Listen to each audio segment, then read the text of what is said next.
Hola, ¿qué tal? Buenos días. Soy la doctora Lina Berenguer, soy médica, pediatra, máster en microbiota humana y voy a hablarles hoy en este curso de obesidad infantil, que agradezco que me hayan convocado para participar, por el comienzo. ¿Dónde empieza cuando hablamos de obesidad infantil? ¿Cuál sería el comienzo? Todo un desafío para mí preparar este tema porque la licenciada Sandra D'Angelo, quien coordina este curso, sabe que me apasiona. Así que, bueno, espero que les interese el tema. Voy a comenzar. Entonces, cuando hablamos de obesidad, asociamos la palabra o tradicionalmente se asociaba el concepto con el la relación que hay entre la ingesta calórica, que si es mayor que el gasto calórico, resulta de un balance energético positivo y esto promueve la acumulación del tejido adiposo.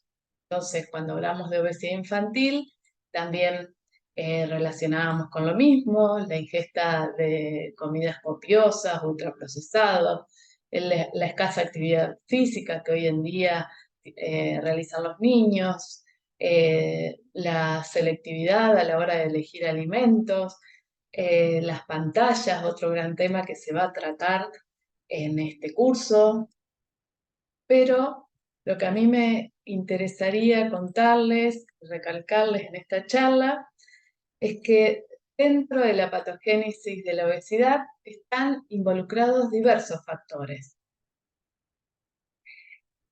tanto el estado socioeconómico, aspectos culturales, componentes genéticos y ambientales. En estos últimos dos factores es donde yo me voy a detener porque han cobrado una particularidad o particular importancia. Y aquí me gustaría introducirlos en un concepto que, que para mí marca un antes y un después en el abordaje de tan importante eh, desafío que tenemos todo el equipo de salud frente a este aumento que ya habrán escuchado en las charlas anteriores de la prevalencia de obesidad. Específicamente nos estamos deteniendo en la obesidad infantil y me gustaría hablarles hoy sobre este concepto, que es el concepto DOHAT, que en el acrónimo en inglés de los orígenes de la salud y enfermedad en el desarrollo a través de mecanismos epigenéticos, o sea, que en las etapas de desarrollo de toda persona, de un niño, de un feto, se comienzan a programar los orígenes tanto de la salud y de la enfermedad. Pero, ¿qué es esto de la programación?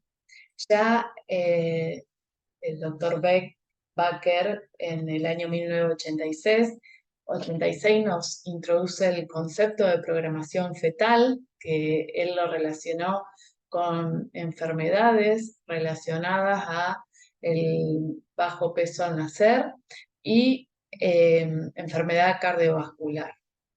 Quienes los niños que tenían alteraciones con respecto a su nutrición o el peso al nacer, tenían luego predisposición a enfermar, a tener enfermedades cardiovasculares en la vida.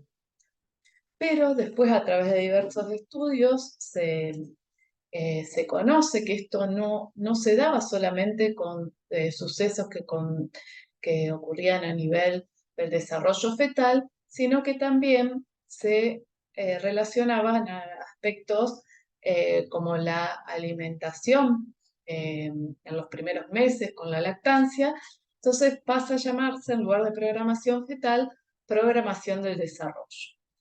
Luego se comienza a definir que no solo tienen origen durante todo el desarrollo, específicamente durante el embarazo y los primeros años de vida, no solo tienen orígenes enfermedades, sino que estados de salud se empiezan a programar o a desarrollar en esa etapa y van a perdurar por el resto de nuestra vida.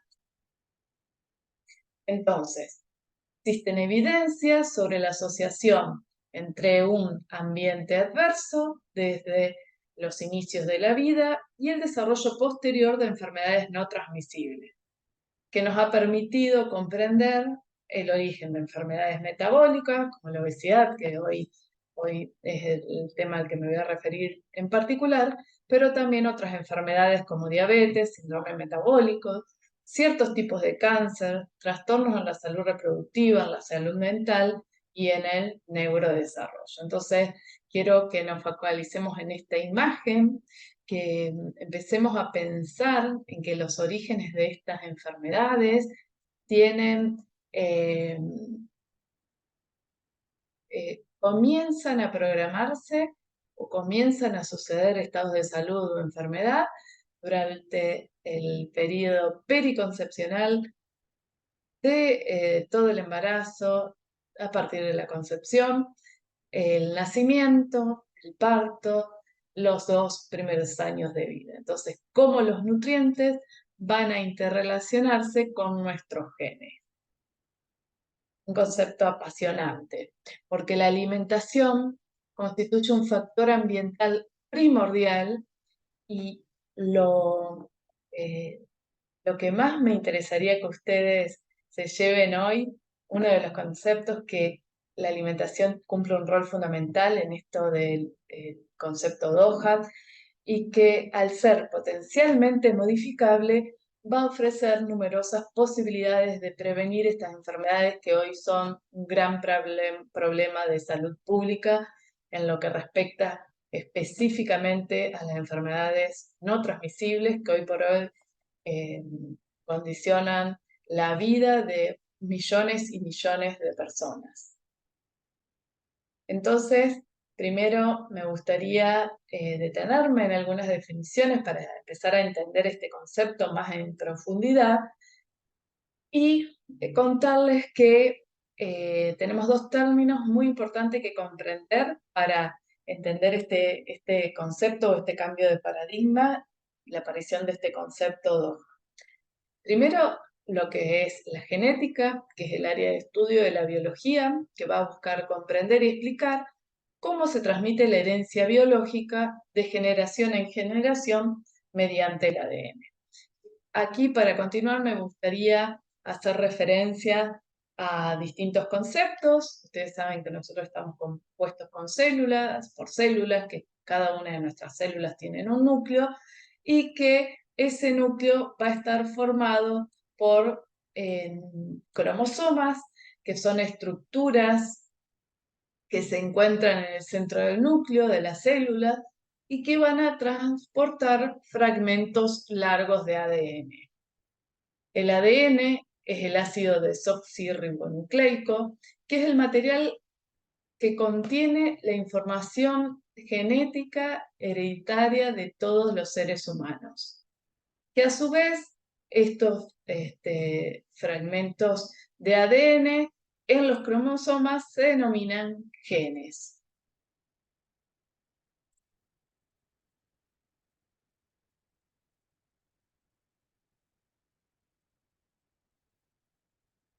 Y el adecuado funcionamiento de los organismos depende de esta información genética que tenemos contenida en ese ADN.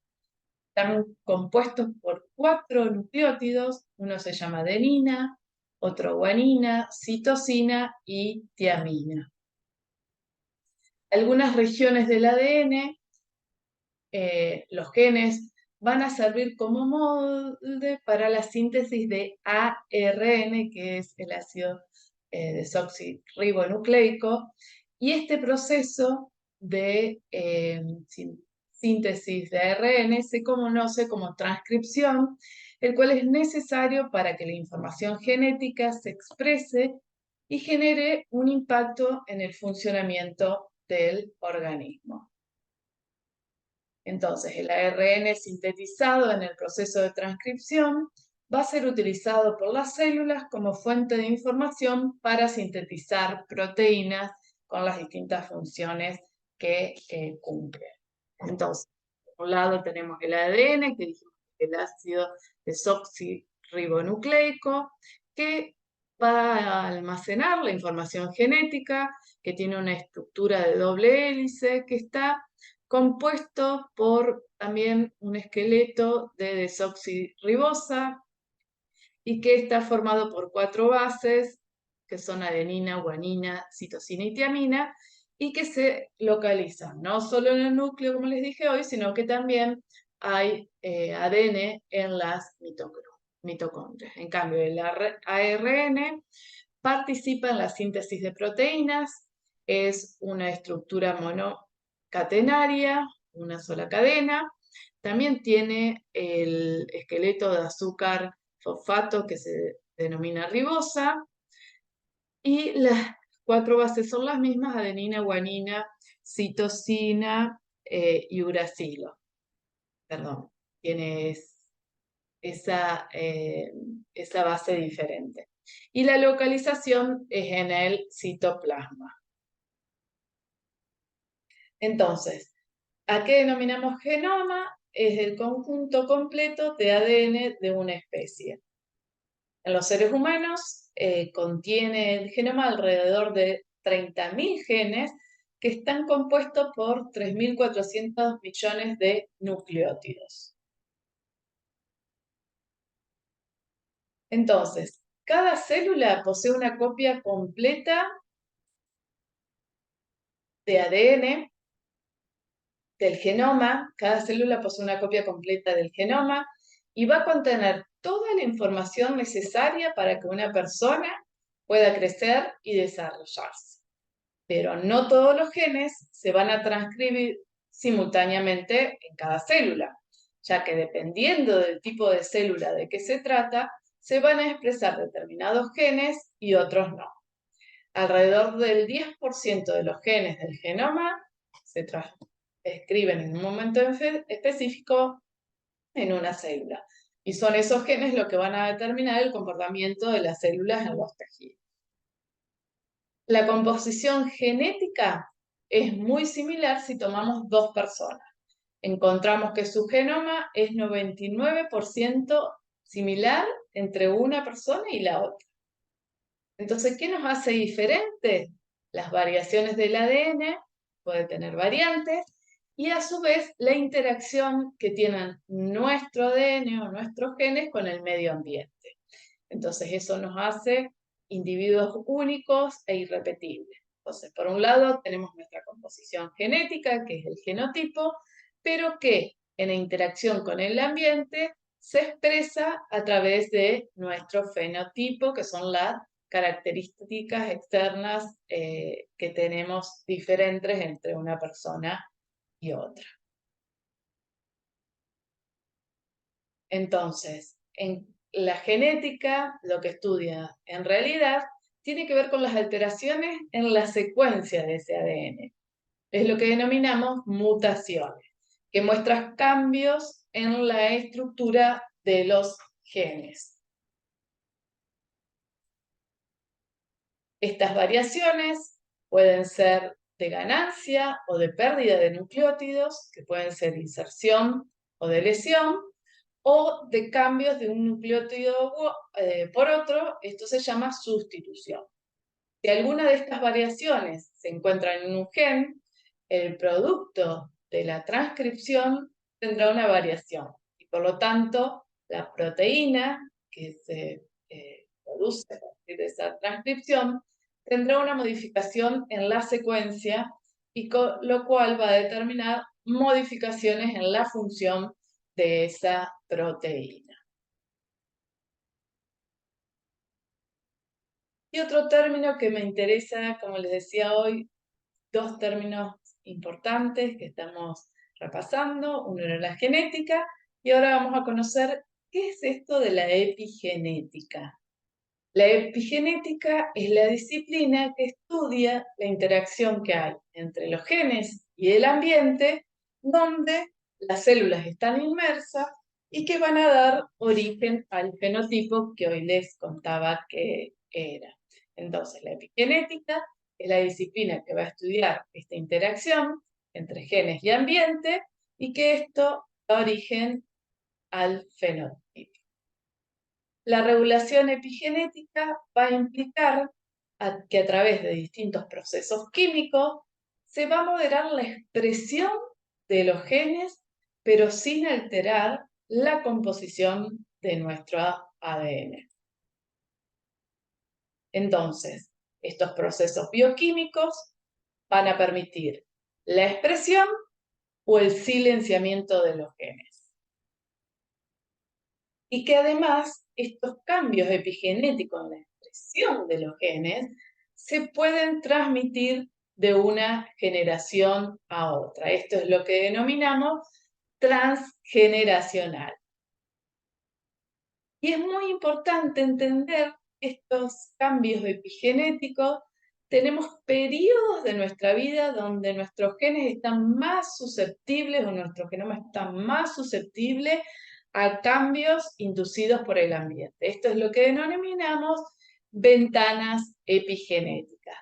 Entonces, algo tan importante como que las características del entorno, la vida temprana, que es estos primeros 1000 días funcionan como una ventana epigenética de oportunidades, van a jugar un papel muy importante en la conformación del fenotipo. Entonces, dijimos que en la etapa temprana era esta oportunidad, esta ventana epigenética, y es el concepto que denominamos primeros 1000 días. ¿Y de qué hablamos cuando hablamos de los primeros 1000 días? Son los 270 días desde la concepción hasta el nacimiento, los 365 días del primer año y los 365 días del segundo año. Entonces, el periodo que abarca desde la concepción hasta los 2 años de vida. ¿Y por qué es tan importante este concepto? Porque en esta etapa, en estos 1000 días, se van a formar y desarrollarse la mayor parte de los órganos y tejidos del organismo, el potencial físico e intelectual de cada persona, la salud nutricional y los hábitos alimentarios perdurables. Entonces, estos primeros 1000 días van a constituir, por un lado, un momento de oportunidades única, pero también son una etapa de alto riesgo.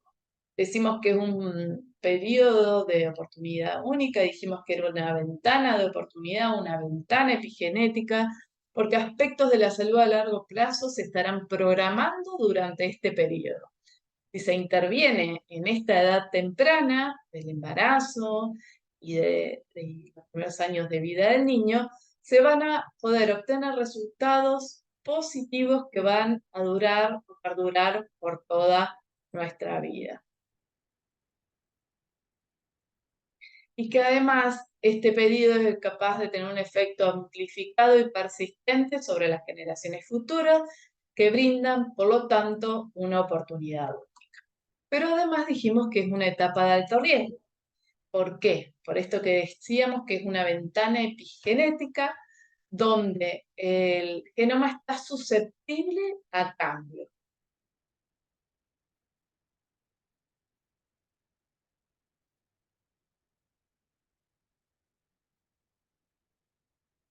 Y para atrás.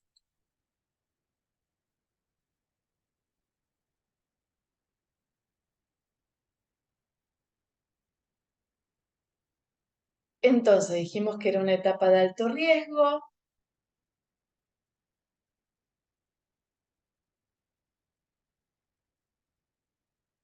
donde influencias adversas tempranas, como retraso del crecimiento intrauterino, bajo peso al nacer, macrosomía, pueden dar lugar a cambios permanentes en el organismo, y esto es lo que denominábamos programación fetal, programación metabólica, programación del desarrollo, origen temprano de la salud y la enfermedad. Entonces, sabemos que el genoma propone, pero el ambiente va a ser el que va a disponer.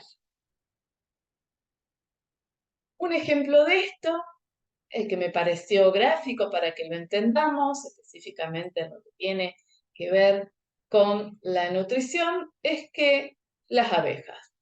Las abejas hay dos tipos a partir del alba, de acuerdo a lo que comen. Por un lado, la jalea real, que va a tener aminoácidos esenciales, vitaminas, lípidos y un 12% de azúcar, va a dar origen a la abeja reina. En cambio, la jalea tiene diferentes secreciones, que se obtiene de diferentes secreciones glandulares, va a tener solo un 4% de azúcar y va a dar lugar a la oveja obrera, que tienen a su vez distintas funciones, distinta sobrevida, distinta capacidad de reproducción. Otro ejemplo que se estudió durante cuando los nazis invadieron el occidente de Holanda hasta su liberación el 7 de mayo de 1945, sucedió lo que se denominó el invierno hambriento holandés, desde septiembre de 1944 hasta mayo de 1945.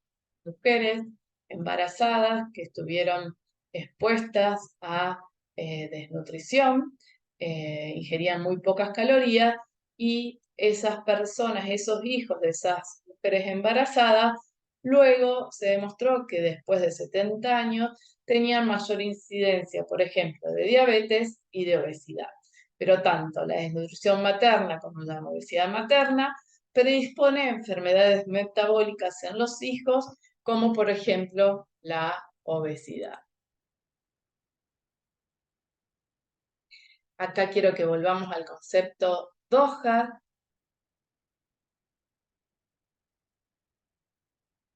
para entender la importancia de la nutrición en esta etapa temprana, en los primeros 1000 días de vida, la nutrición materna durante el embarazo y la lactancia y las prácticas de alimentación postnatal del niño, leche humana y alimentación complementaria segura y adecuada, influyen de forma determinante sobre el crecimiento y desarrollo de cada persona, así como su estado de salud a largo plazo. Entonces, los alimentos ingeridos durante el embarazo o la lactancia van a tener importantes repercusiones, vimos algunos ejemplos recién, sobre el desarrollo del feto y el recién nacido y su desarrollo a largo plazo y el riesgo de padecer enfermedades crónicas no transmisibles. Entonces, porque tanto la desnutrición materna como la obesidad predisponían a enfermedades metabólicas, los hijos, y además por ser algunos cambios epigenéticos transgeneracionales, trascienden las generaciones, no solo los hijos, sino los nietos.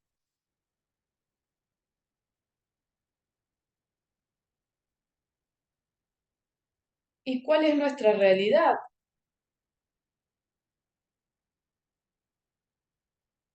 La nutrición en el embarazo no es algo en el cual es el equipo de salud, específicamente los médicos, hacemos especial hincapié, las mujeres o las personas gestantes que sufren estrés, exposición a químicos también. Empezamos a ver que a diferencia de otras especies, en lugar de leche humana, se presenta la, la posibilidad de cualquier mujer tenga acceso a leche de fórmula infantil, que es leche de vaca, con todas las consecuencias que esto trae, a nivel epigenético específicamente, la oferta que hay de distintas fórmulas de alimentación complementaria inadecuada, la exposición a pantallas, la disfunción de los vínculos, el, eh, el cada vez menos tiempo que podemos dedicarle a nuestros hijos, en especial en este momento de la alimentación. Y me parecía importante que podamos hacer, que podemos pensar en conjunto, ¿qué podemos hacer frente a esto? Bueno, contarles que hace unos poquitos meses, en Archivos Argentinos de Pediatría, la Sociedad Argentina de Pediatría, en su subcomité o subcomisión Doha, eh, realizó una declaración sobre la prevención de enfermedades no transmisibles con la necesidad de fortalecer conocimientos y reforzar estrategias. Vamos a ver un poquito de qué se trata. En primer lugar, trabajar, como decíamos hoy, en hábitos saludables de las mujeres y sus parejas, incluso antes del embarazo. Empezar por la nutrición en la etapa preconcepcional y no solo de la mujer o la persona gestante, sino del varón, que también es importante que entienda que de él van a depender algunos factores genéticos y epigenéticos en la constitución de la salud o la enfermedad del futuro hijo. Y ni hablar de la importancia de la nutrición en el embarazo por los mecanismos que le decía recién, epigenéticos.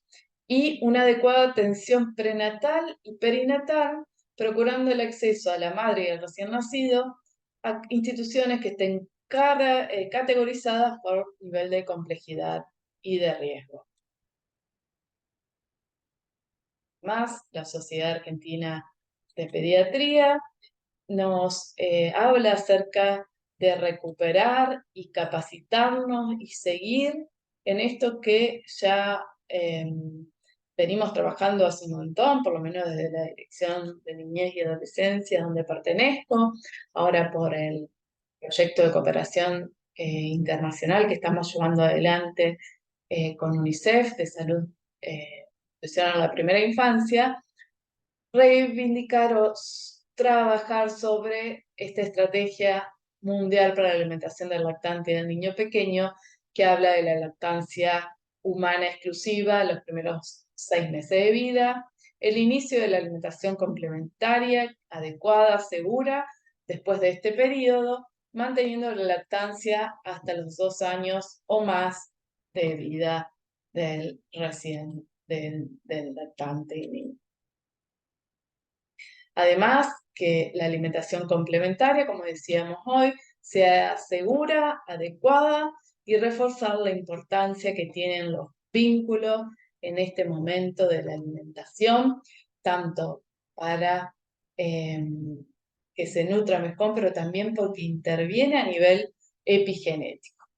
Además, es importante que trabajemos en el crecimiento y desarrollo saludable de la niñez, reforzando el conocimiento de las herramientas para detectar precozmente las alteraciones, difundir este concepto del que les hablé hoy, del origen fetal y de edad temprana de las enfermedades del adulto en el equipo de salud, sobre todo del primer nivel de atención, pero para todos los niveles de atención o para todas las personas que estemos capacitándonos, que entendamos la importancia de este trabajo a temprana edad como una forma de prevenir enfermedades de la vida adulta. Son oportunidades únicas que tenemos. Y obviamente implementar programas de educación comunitaria para brindar a la población conocimientos que protejan la salud materno-infantil,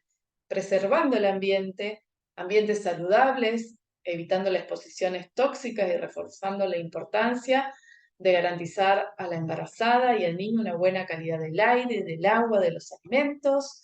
No solo son los alimentos los que producen modificaciones epigenéticas, si bien son uno de los factores más importantes, pero también tenemos que tener en cuenta los tóxicos, el estrés, a los que están expuestos las personas que están. Y La inclusión de temas relacionados con los riesgos de enfermedades del adulto a partir de exposiciones prenatales o de la infancia en los ejes de capacitación y actividades científicas.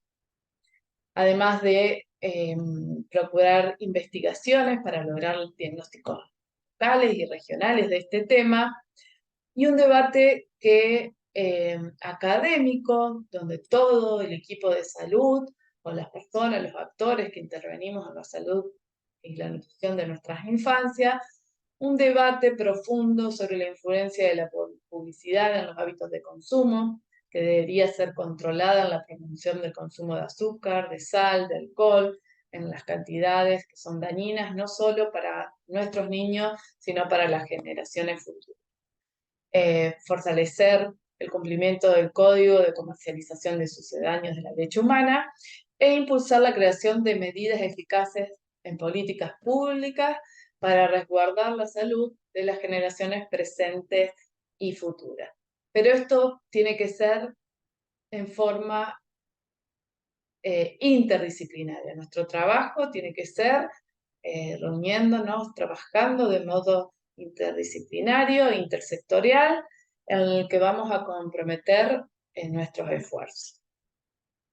Hablando de políticas públicas en resguardo de esta especial etapa, en la Argentina, en el año 2021, se promulga la Ley Nacional 27.611, que es la de atención y cuidado integral de la salud y la primera infancia, los primeros 1000 días, cuyo objetivo justamente es fortalecer el acompañamiento, el cuidado integral de la salud y la vida de las personas gestantes, de los niños y niñas durante los 3 primeros años de vida.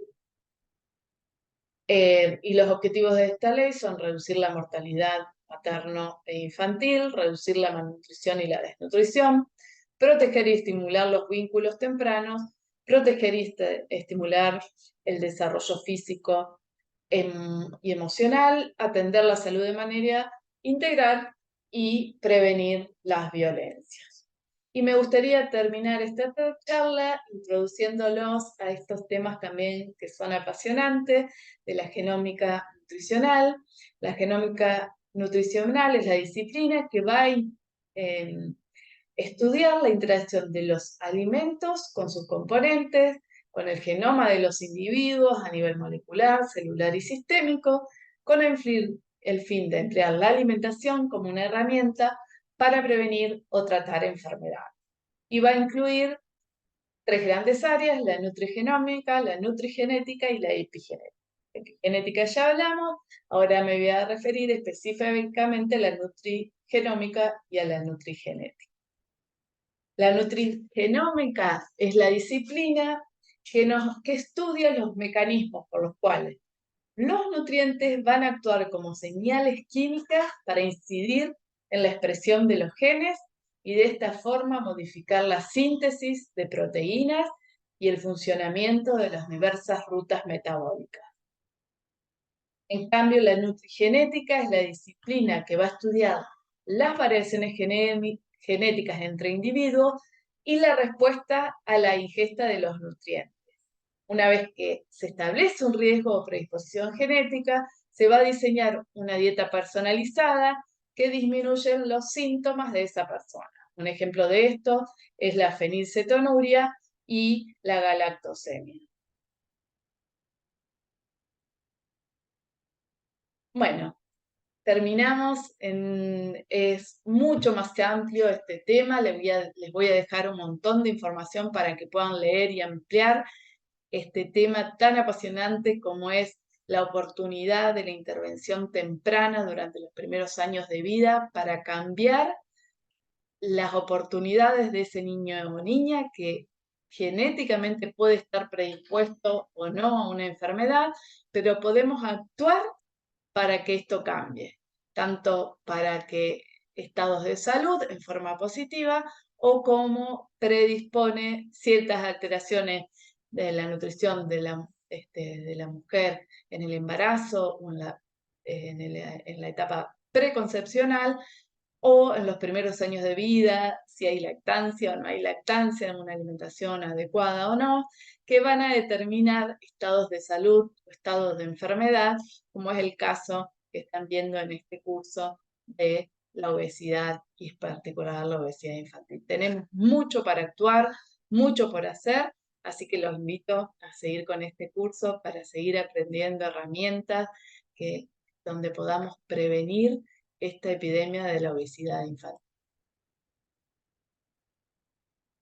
Muchas gracias. Les dejo acá mis contactos. Si quieren hacerme alguna consulta, me pueden escribir. Les mando un cariño enorme.